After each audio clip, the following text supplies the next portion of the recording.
Hello, everybody. Welcome to our November webinar. Today, we're going to talk about the new lesson plan that were developed by Lisa Friesen and Renee Hobbs about Adam Ruin Everything. So we're going to walk through what it is, how, where you can find it, and after the demonstration, we're going to talk about implementation and have some feedback and discussion. So, Elisaveta, take it away.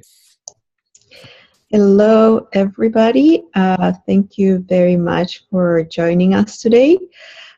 Just to remind you who I am, I am an independent researcher and affiliated faculty of the Media Education Lab, really interested in issues of diversity and communication as part of human nature, so more broadly like a philosophical question, what is communication?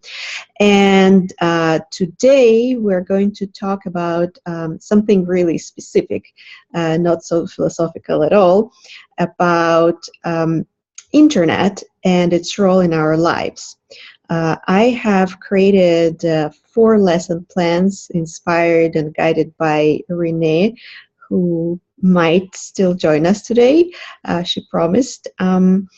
And these lesson plans are based on a really interesting TV show called Adam Ruins Everything. And first of all, I would like to ask the participants if any of you have heard anything about this show. If you have heard something, could you just say a couple of words, like what you heard and what you know about it?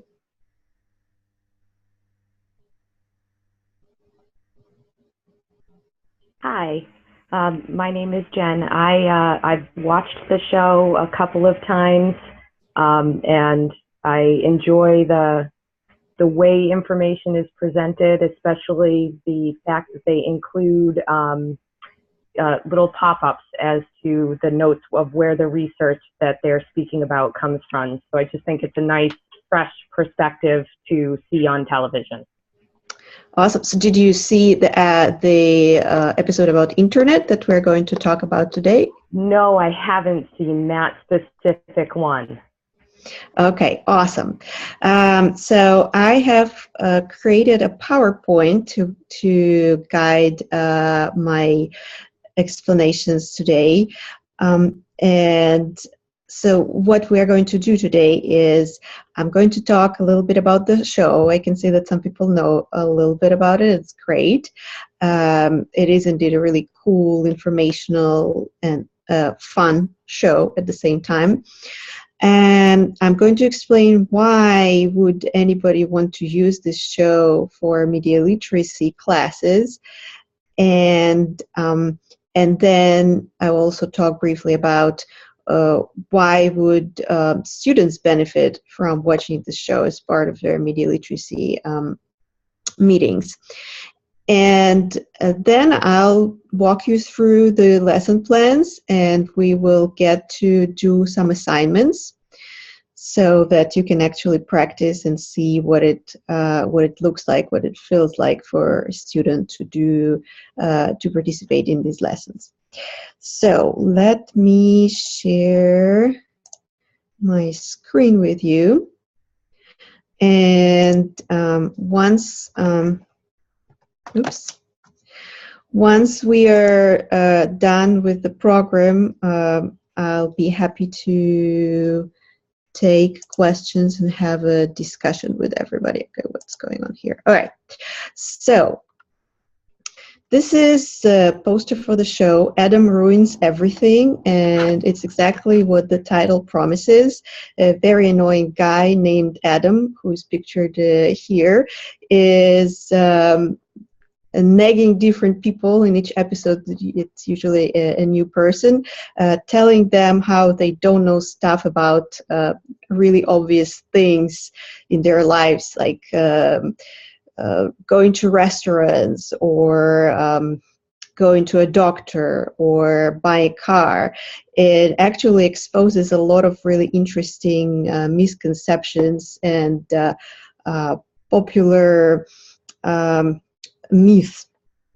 So the episode that we chose for this particular set of lesson plans is called Adam Ruins the Internet. And it's about internet and how we don't know enough about this thing that's so pervasive in our lives. So a couple more facts about the show in general. It's a comedy show, so that's great. It's funny, and at the same time, it's an education show. It's not fiction. It presents facts, so to say, but we're going to talk about that later, how factual they actually are. It's produced by a cable and satellite TV channel, True TV. And if we dig deeper, and if you know about the issues of conglomeration of the media, you can find out this actually True TV is owned by Time Warner. The show is hosted by Adam Conover. That's his real name. He's a comedian. And the show is based on this idea of the importance of inquiry and questioning everything, questioning things that seem obvious, and debunking popular misconceptions. So why would we use it in the classroom? First of all, it does teach us about inquiry. So it helps, if you're an educator, it can help you to model to your students how to ask things about, how to ask questions, about things that seem obvious. And this is a really important skill for a media literate person to ask questions about media texts that seem like, well, there is nothing there. But actually they're hiding a lot of interesting, important information. The show encourages critical thinking because all the time the host, Adam, is forcing us to think critically about, as I said, about things that we think, oh, that's obvious, like we know that, what can be said about that, but actually a lot of new things can be found if we just think critically. The show is great because we can, in the media literacy classroom, we can use it to analyze not only its content, but also its form. So we can use it to talk about the particular episode that I'm going to talk about in a second, about the internet. We can talk about its what it talks about, the internet itself. But we can also use our critical thinking skills to analyze the episodes itself, so its form. And we can talk about the episode, for example, encouraging critical thinking, but also making certain mistakes and maybe introducing too much authority and hiding certain things and omitting certain things. The show is easy to access, and in the lesson plans there's an explanation of where it can be found, and as an educator you can download an episode, the specific episode that we're going to talk about, for I think like $3 and use it in your classroom. Each episode is really short, it's just 20 minutes, and well, it's fun. So it's a great way to start a conversation in the classroom. You will definitely like these lesson plans if you think that your students must understand the policies, the hidden policies that underlie the way internet functions and telecommunication in general function in the US. If you want to look at different sides of the argument about the media, so if it's not just about blaming the media for you, but you also want to see the other side of the argument? What if it's not just those powerful media producers who are forcing us to think in a certain way or act in a certain way, but it's really more complicated than that. And if you want to encourage your students in a dialogue, right? So again, if it's not just you telling them what you think the situation is with the internet or with the media, but you really want them to express their own opinions and have a conversation with each other and argue with each other and not just all agree with whatever you are saying. And also, if you want students to, if you value when students create immediate text as a result, is a final product of your media literacy classrooms, and use this media text or media texts in plural as a form of social action, because that's also factored in those lesson plans. Okay, so I would like to pause now because I feel like I've been talking a lot. And wait a second, where am I?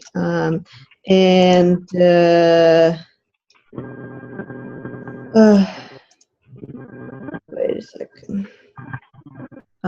Yontu, do you see me? Do you hear me? Because I don't see where did the window go. Okay, I just wanted to ask everybody at this point, because the next stage I will start going through each lesson and just explaining briefly what's going on in each lesson and what kind of assignments we have in each lesson. But before I launch into that, I would like to get maybe some feedback already. If somebody has any questions or thoughts, I would like you to jump in and say something. I don't have feedback yet, but I just wanted to ask. So I haven't seen this particular show, but I know about it. So are you saying you're going to use the videos, or are you going to take the pedagogy to incorporate into your lesson plan?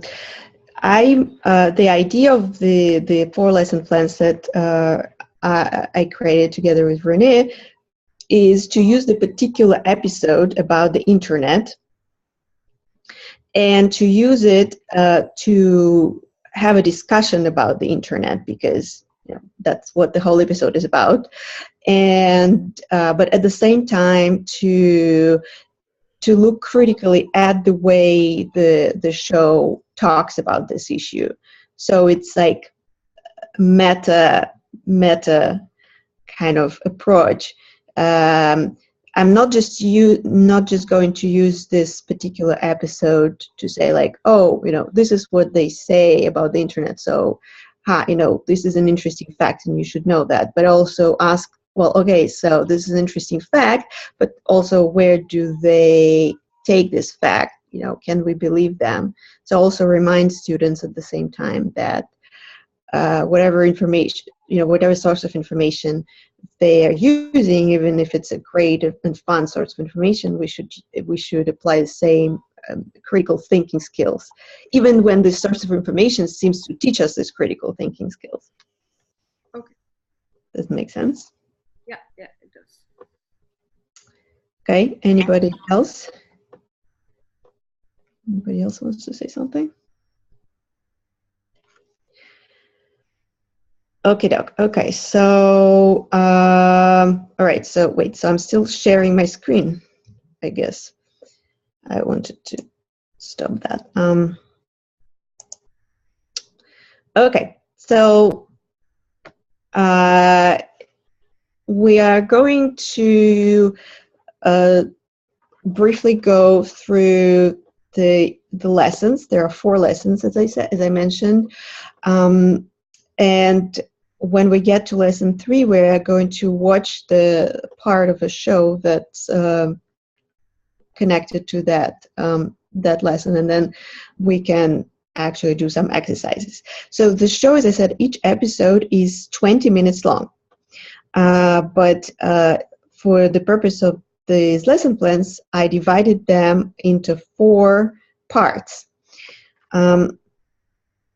and they actually really nicely fall into these four parts. You know, when you watch a show and you see the uh, how do you call it, the titles, or the animation that indicates, okay, here's the pause, the ad break. So the show actually suggests those four parts really nicely. So and in the lesson plans, I also give the overview of this particular episode of each part to help teachers understand what they're going to experience. So in the first part of the show, which is about, let's say, 6 minutes long, what happens in the first part is that Adam starts nagging his friend, this long-haired guy who is really critical about the internet. And for the first 6 minutes, Adam explains to him how he's wrong, that internet is not that bad, and the internet and the new media forms are not ruining our lives, as you know, it's such a popular conception nowadays, that we should be aware of the media, and you know, the kids are being influenced by the media, and the whole world is changing because of the media. So the Adam is challenging that assumption. And so in this, you can see that each lesson starts with an overview where the teacher can find out what is going to happen in this particular lesson. So in this lesson, we will talk about, or you will talk about with your students, about how people tend to be so afraid and so concerned about the role of the media in their lives, and internet in particular.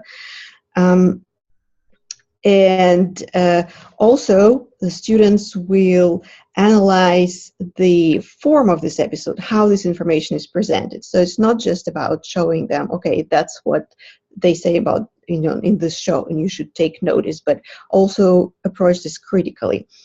A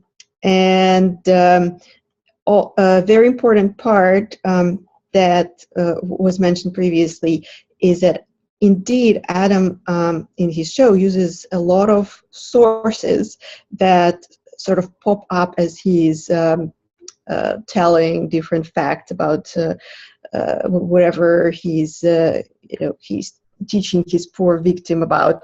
So he would say something, you know, the truth is for since time immemorial, people have been afraid of the media, and you know, when books were invented, this guy wrote this and that, and when telegraph was invented, they were saying that telegraph will ruin communication and society. And as he's saying that, a link pops up on the screen.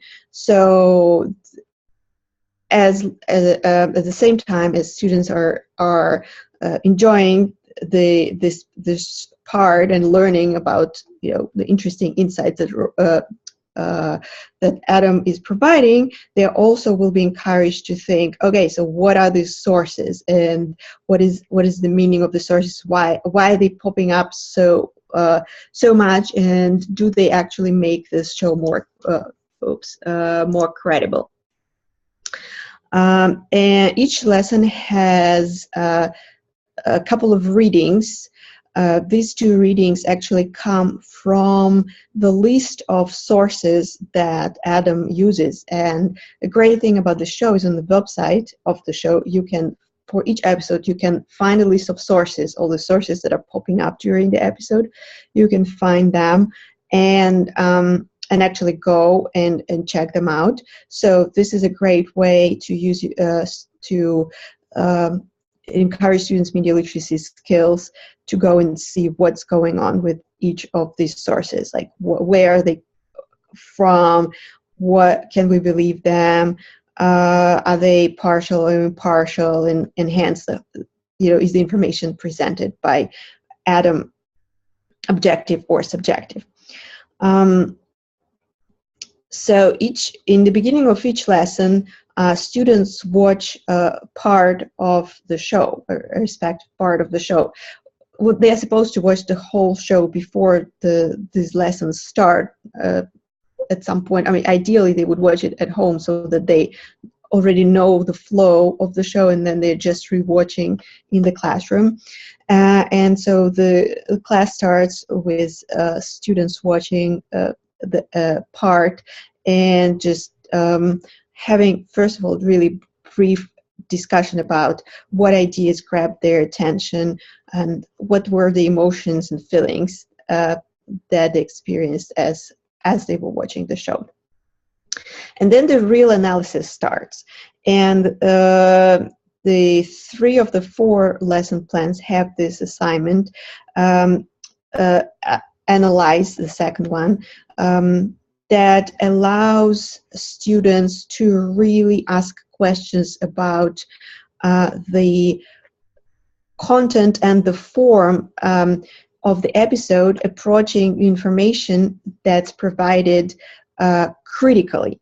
So again, they learn from the show, they learn from Adam's insights, but at the same time, they learn to question these insights and to ask what is the form of these insights, and what is this form telling them about Adam's intentions or his way to persuade the viewer.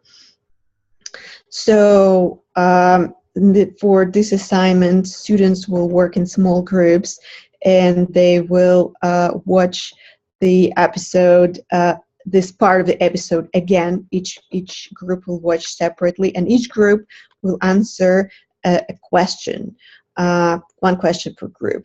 For example, Adam makes a number of claims about the media in general and the internet in particular. How does he support his claims? What sources does he use? The show is the reason why each group will focus on one question is as we get to watch. I hope that the connection will be good enough that we can watch the third part. The show is packed with information, and it's very rich visually. So if they try to answer several questions at once, I mean, they will just have to watch it again and again and again. And that's why it's beneficial for them to focus on, each group will focus on one thing, and then they will regroup and have a discussion about what they learned. Then the next assignment, they will dive into the sources provided by Adam and discuss, again, critically analyze where the source is coming from, and can we really trust the sources. On the one hand, why not? And he's really persuasive, bringing all the sources up. But on the other hand, why should we trust the sources? And it's important to remind your students that as the show is criticizing or teaching us something about the media, it is created eventually by a powerful media corporation, Times Warner, that stands behind it, right? We don't know, it's not obvious, right? But if we are really media literate, we'll find that out. And then we need to ask questions like a media literate person would. What's the purpose? Why would they create that? Are they really, do they want to tell all the truth and really make us media literate, or is the classical purpose of creating revenue through entertainment? Then students will, the next activity, students will do some informal writing, answering such questions as, when have you seen or heard people being concerned about the media? Or but actually no, they will answer all these questions. It will be one piece of writing. The idea is that they will think further about the concerns and fears about the media, and how these concerns and fear, what's their attitude towards these concerns and fears. Because in the first part, Adam is really criticizing them, and it seems like you might be really persuaded by the end of this part. Like, yeah, wow, like it's really unfounded, and we've always been afraid of the media, and now it seems ridiculous to think that somebody was afraid of written printed books when they were created. So maybe people in the future will think that it's ridiculous to be afraid of the internet. And then there's one specific really interesting key phrase from the episode that students will focus on and discuss, where Adam is talking about how we've been communicating, the human beings have been communicating since the dawn of humanity, and it's just the way we are. It's just now we're communicating differently, but we're still communicating. It's not. It doesn't make us worse. It doesn't make society worse. So he ends on this very powerful message. And what do we think about that? What's the point that Adam is trying to make here? And well, quick wrap up. And I'm not going to go into as much detail with the second lesson, so that we can get to the third one and actually watch the part and have a conversation. But in the second part, he turns completely around, and after his friends seem to get have accepted his position that, well, internet and the media is not that bad, he says, well, actually it is bad, because look at the whole issue with the media, with the regulation, or rather deregulation, of telecommunications in the US, and all in the horrible internet we have, and what's the history behind it. And then he talks about net neutrality and how the internet is important for our lives, and as much as electricity is important, and yet this is something that we need to fight for, to get a really quality internet. And how did the situation emerge in the first place historically? So he gives a really interesting overview. So the assignments are similar in the sense that students start by watching and providing their opinions, and then they again divide into groups and rewatch and answer specific questions about this part. And in each time it's different questions, because there's so many different questions that can be asked about all these parts. And then they have a writing activity, so they can practice some writing. And this time they reflect on what they learned about the internet, and the importance of the competition among internet providers, the notion of net neutrality. Again, there is a key phrase that they discuss about the importance of competition, and at the same time, again, the lesson plans encourage students to think critically about the show, as it seems to bring to us all these really important insights, and we're like wowed by all this information. And Adam is bombarding us with sources, and actually he also brings in some experts and professors or important researchers that pop up in different parts of the show, and give some glimpses of their work and their scholarship, and that gives more authority to Adam's claims.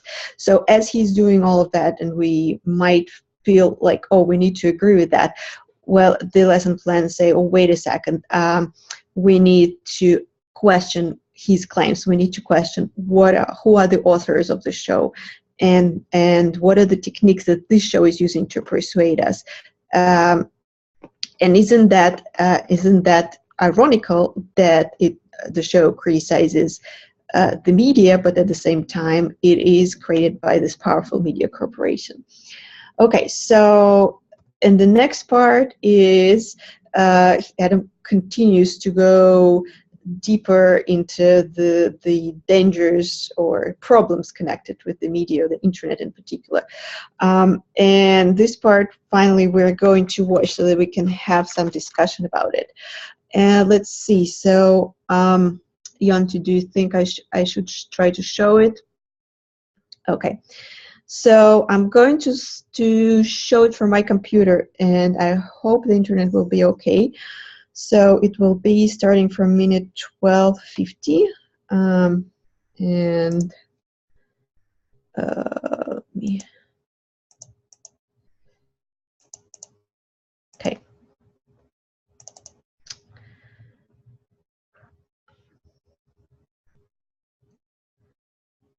So Yonti, can you tell me when it starts playing, if you hear it, if its connection is even okay? Okay, so it's going on. Oh, okay.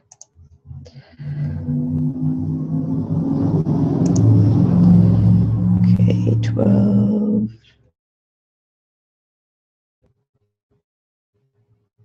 Okay. 12:50. So I'm starting.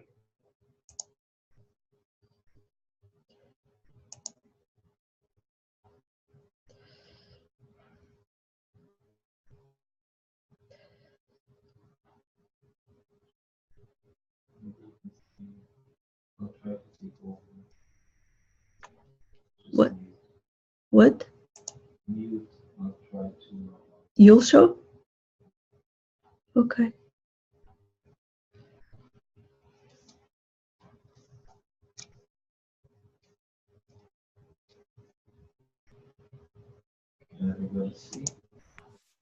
Can you see my screen? Yeah, I think so. Yeah.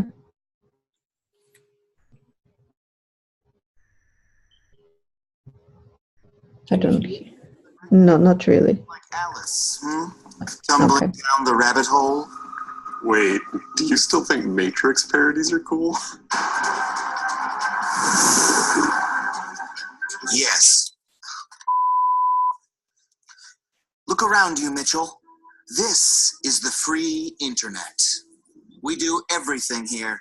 We connect with friends on Facebook, search for information on Google, and all of it's free. Yeah, free. Wait, actually, how do these sites make money? I'll tell you, but you may not like where the rabbit hole goes. So, do I choose a pill or? Oh, no, these are my allergy medications. This one's for pollen, and this one's for lactose. Oh, oh.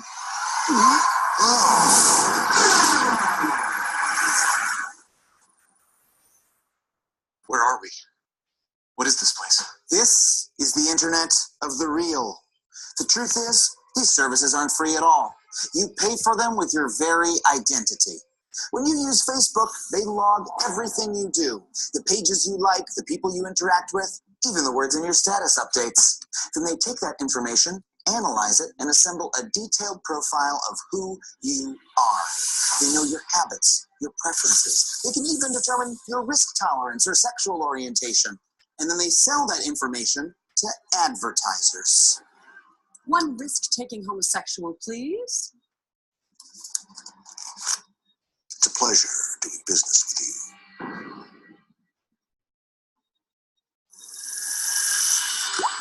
Wait, how do they know? I'm not even out at work yet. Hey, I didn't know you were gay. It's so adventurous.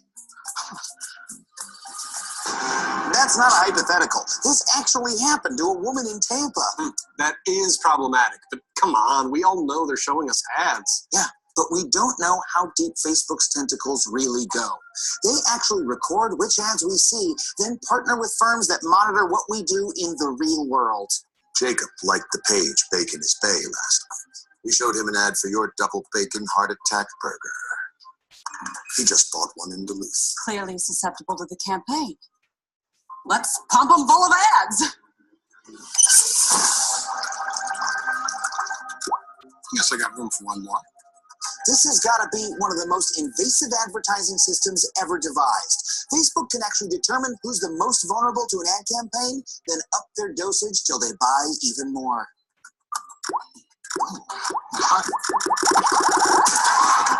Well, I'll simply delete my Facebook account. I'm gonna miss those ex-girlfriend pictures, but it's worth it not to be tracked, right? Sure, you can quit Facebook, but good luck escaping Google.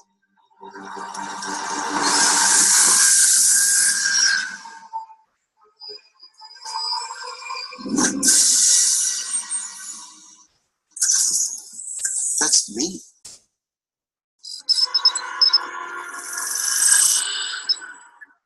But I'm not even on Google. I'm on a private website. Exactly. Google doesn't just track you when you search. Their tracking software is also installed on over 10 million websites, even medical sites. So that health info you think you're looking up in private, Google's got a front row seat. Mitchell has erectile dysfunction. I know a drug company that would get rock hard for that information. And that's not all. Every time you write a Gmail, watch a YouTube video, or use Google Maps, Google collects data about you. God, no. We don't even know the full extent of what Facebook and Google store or what they do with it. All we know is that they're collecting our data on an unprecedented scale and making billions off of it. That's their real business model. They're monetizing us. When we use these sites, we're not the customer. We're the product. Why? How?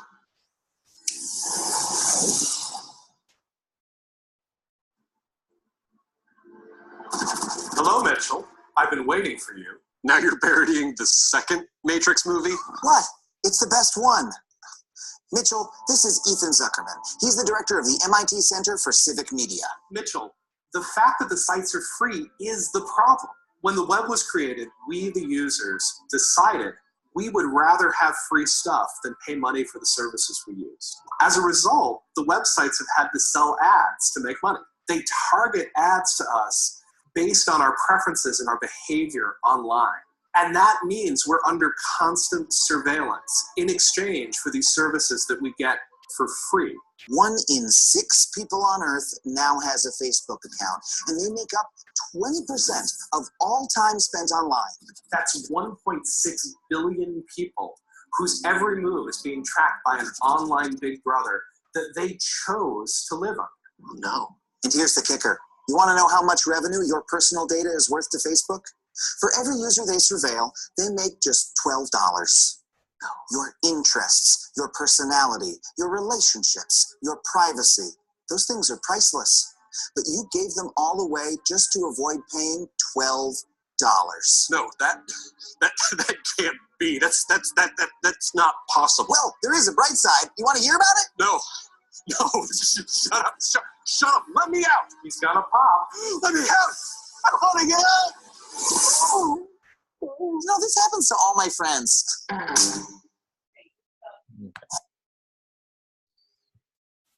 So we're gonna. Okay.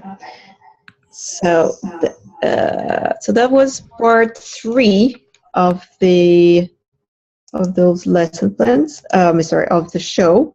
And wait a second. Let me share my screen with you again. I need to close the video.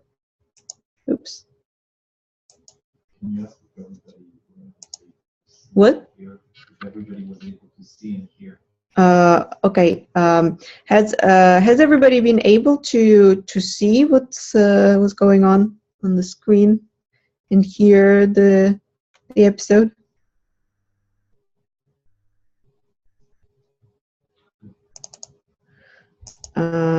Okay. Okay. So.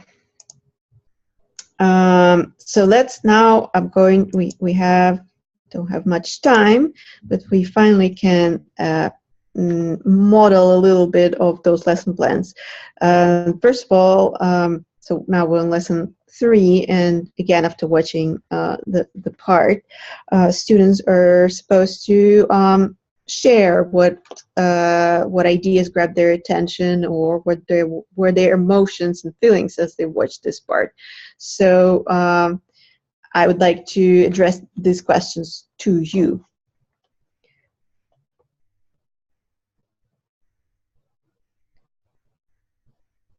who would like to share a little bit what they thought as they were watching this part, what were their initial reactions?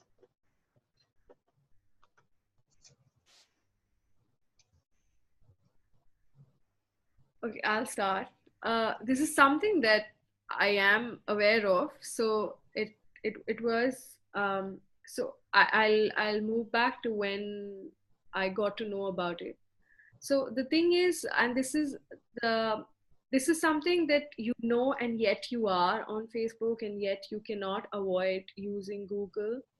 But the question that brings me, I mean, the question that keeps popping in my mind is, how do I protect my identity or my search results, so that it does not become a part of any marketing gimmick? Now, the thing is, it to an extent it used to be helpful because I used to get these very streamlined stuff that I was constantly looking for. So if I'm looking for a phone cover, the next day I will have 10 options of phone covers. So without even trying hard, for instance, I kind of get, but it borders on being a nuisance. And sometimes what happens is what happened to the lady in Tampa, where something very personal becomes very public. And there was another case which I heard happened in the US, was with regard to this man searching things like how to kill a person, or how to use a hammer, or how to chop. And you had the entire federal government, I mean, like all the police barge into his house. He had a small child and his wife, and they were all at home, and they were extremely scared when that happened. And then the police got to know that he was basically searching for those things because he wanted to, he's a writer and he was writing a crime fiction, and he needed to know these various nitty-gritties to kind of compose a very acceptable story. So this is when it borders on nuisance as well. And it is always a very it's a breach of privacy in various ways, when someone tries to take your information without letting you know. It's like someone taking your picture, because everyone has a phone. You don't know who's going to take your picture when. You're sitting in a restaurant and then you have someone taking your picture, you wouldn't know. But when you come to know, it's extremely, it's scary, it's creepy, and in some way you just feel very scared about it. You feel scared about how and who is going to use that information, because you don't know whom the information is going to. So the next question that comes to my mind is, how do I save myself from it? And that is something that I think we're still debating on. So I think I answered the... Awesome. Well, thank you so much. I think that students probably won't give such a deep and detailed answer. But yeah, certainly, I'm sure they will have similar feeling. It says like, wow, if that's true, like, what do I do? How do I save myself? That's scary. Maybe they will think of some examples of, oh, I searched for something, and then suddenly this started popping into my Facebook newsfeed, like those ads. Also, the thing is, since I'm teaching just college students, I've never taught school students. So I was thinking, because I have masters, I have PhD. Yeah, well, I saw that in the chat somebody asked what level this lesson plans are for. So they were initially designed actually for college students, and the length of each lesson plan is 75 minutes, but they can be adjusted. You don't have to use exactly the same language or exactly, all the exercises. So if somebody wants to use it for high school, since also high school students and college students are pretty similar. Yeah, but you could use that with your college students, and for example. Okay, so then the next assignment is that again, students will be divided into groups, and each group will focus on one question. For example, what have you learned about business models of Facebook and Google? Or that's more about the content, but then about the form would be, how is the matrix parody used to teach us about the illusion of free internet? So that the discussion eventually will be not just what is the information presented, but also how it is presented, why it is presented this way. And I think very interesting question is that I want the students to think about is you might have noticed that at some point in this part, Adam made this claim: your interests, your personality, your relationships, your privacy, those things are priceless, but you gave them all away just to avoid paying $12. All right. And did anybody, like, what did people feel or think as they heard this comment? Does anybody want to say something?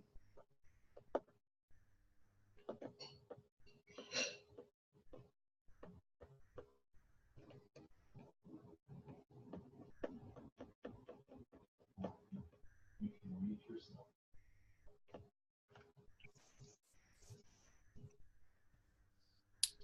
So I find it that the argument is a little bit like shallow, in the sense that, first of all, there's not an option, and it doesn't look really feasible that suddenly now Facebook will say, oh, we're not going to gather any information and sell it if you're going to pay us $12 per month. So I feel that it's a little bit shallow, and also other alternative like the Opera browser is not being offered because there are alternative and changing VPN. So there's different tricks that hackers are using and even normal users not to be tracked, that can be used, that have not been suggested. So it feels, as I said, a little bit too easy and too much like a shallow argument just for the sake of like the TV show and the entertainment of what Adam was doing here. Yeah, that's a good. Oh, sorry, Shahana, you want to say something? Yeah, and also it does not make sense because I agree with Yonti, and then it does not really guarantee, even if I pay $12, tomorrow the advertiser is coming with like millions and millions of rupees and saying I want information. Who knows? I mean, it does not stop just because I'm paying. I mean, that can't be a very valid argument per se. Yeah, so it's both of you made good points. So this is a question that aims to help students not just and critically process the information, just take this information in and say like, oh wow, that's all true, and to see the complexity of this source, like Adam Ruins the Internet, the episode, as source of information. Its complexity, because it does provide some really interesting insights, right, and make us think about important things, as Shahana was saying, all those like great comments that came to her mind as she was watching this part. But at the same time, the show uses those claims that yes, it does provide a source seemingly, but if you rewatch this part, you'll see that as he says that there's a source that pops up on the screen. But as you're looking at the source, if you really go there, you'll see that it's not like somebody did deep research and found this figure.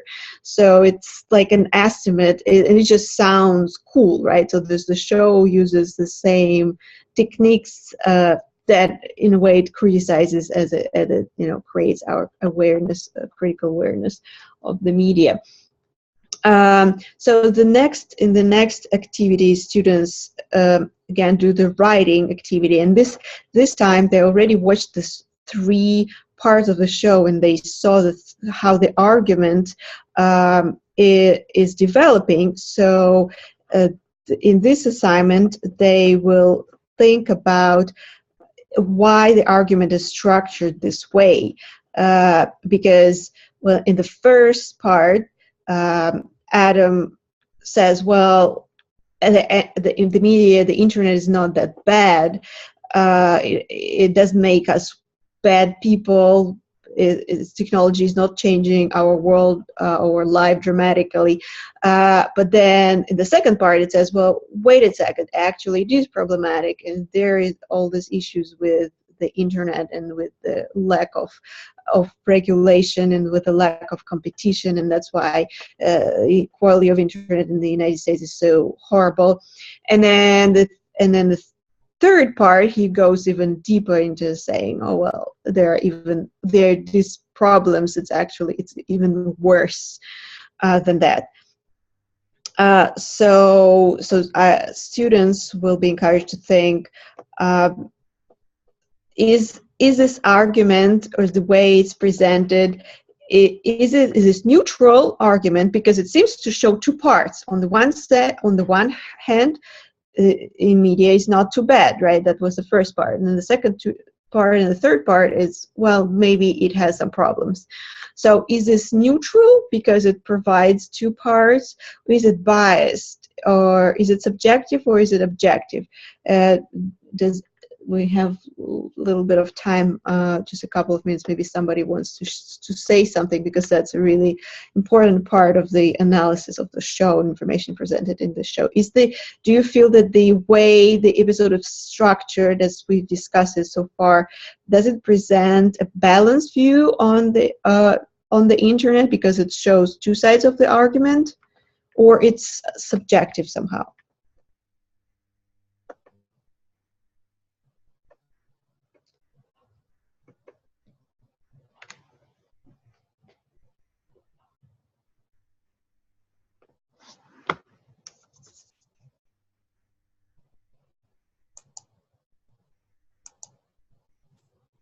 I feel it is subjective.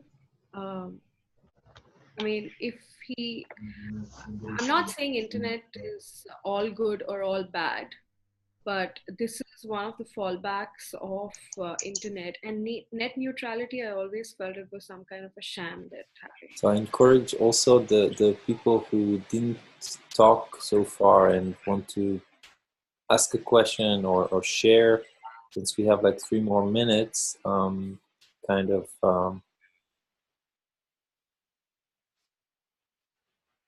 think if they have something that they want to contribute.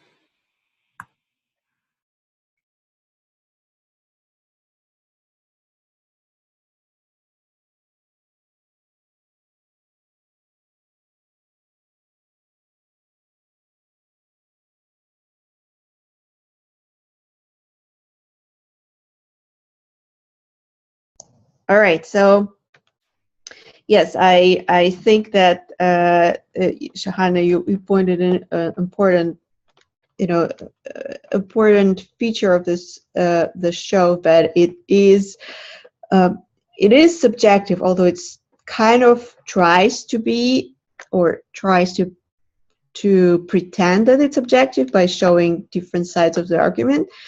And I hope that students will think about also that much more emphasis is put on how the media is bad, and this is something that the viewer is kind of left with, although the fourth part, which is really, really short compared to the other parts, is like, well, actually, if we are using our power as media users or internet users, we can change things.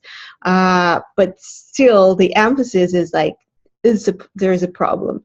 So although it tries to be neutral, it actually still goes into this blaming the media effects kind of paradigm.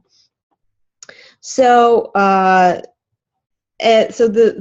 just a couple of words about the last part. The last as I said, the last part is really short, and in the last lesson, students will be encouraged to create their own media product using what they learned and all the discussions, all the insights that they gain by watching the show and then analyzing the show, critically analyzing the show itself, to use this information to share it with their friends, with their communities, and also in the process of creating their own media texts to again, to reflect and to think about it more deeply. So these are the 4 lesson plans, and we don't have much time left, but maybe somebody has a really brief comment, something they would like to say for the end. So I want to thank Ewa who wrote that there's a lot of gray area that either bad or good questions cannot get to, and this might introduce an interesting conversation. So I do think that the goal of this lesson plans are to start a conversation about this gray area and see that, as Elisaveta was saying, that even though it tries to show some kind of a neutral place, it's not exactly neutral, and that's why we need the media literacy and critical analysis to see the point of view of the show itself and try to see where we are and how we're positioning ourselves. It can be the students, it could be the instructor, and have a really informed conversation the way that we had here about how that inform us. So thank you, Ewa, for really bringing that point to the discussion. I don't know if anybody else want to add anything before we're going to finish this very interesting webinar today.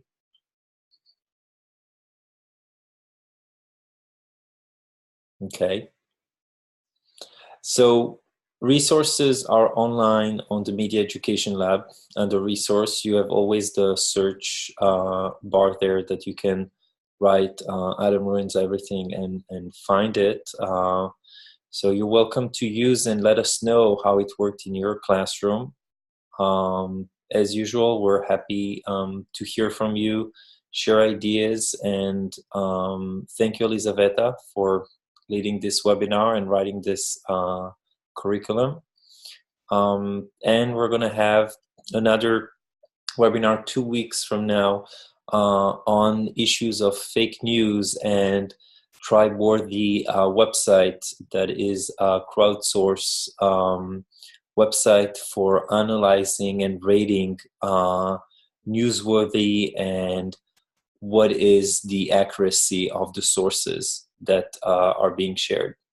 So I hope to see you in 2 weeks. And again, thank you everybody for taking part of tonight's webinar on the new curriculum of Adam Ruin Everything. So thank you.